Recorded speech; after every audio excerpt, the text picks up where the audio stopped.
Hola, el meu nom és Alicia Soler, treballo a Cellers Unió i us vinc a presentar el vi de garnatxa negra de la Terra Alta, el Clos del Pinell, que es fa al celler de Vilalba dels Arcs. Nosaltres aquest vi li tenim un especial carinyo senzillament perquè és l'expressió pura del que és una garnatxa negra de la Terra Alta. És un vi jove de l'anyada en el curs i el que intenta expressar és aquella fruita i aquella vigorositat i suavitat alhora que la garnatxa té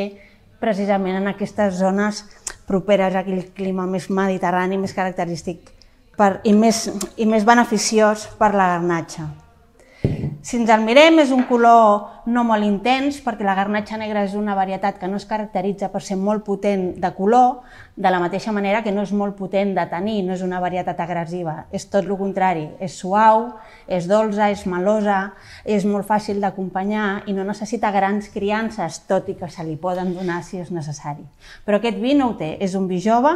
que el que intenta és reflexar-nos la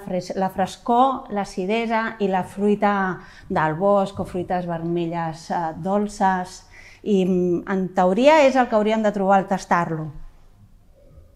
Les olors et donen això, aquestes fruites del bosc, aquestes fruites madures, aquestes maduixes,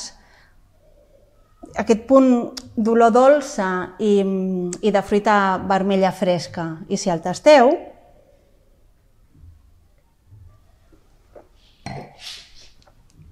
el que ens reflexa és que és un vi entre còmode de beure i sense ser molt agressiu, amb aquell punt dolç que t'acompanya o et recorda aquell punt de... no de marmelades, perquè no és una cosa confitada, com molt treballada, ni molt evolucionada, perquè és un vi jove, és fresc, és àcid, i és el que té això, aquestes fruites del bosc, aquestes mores o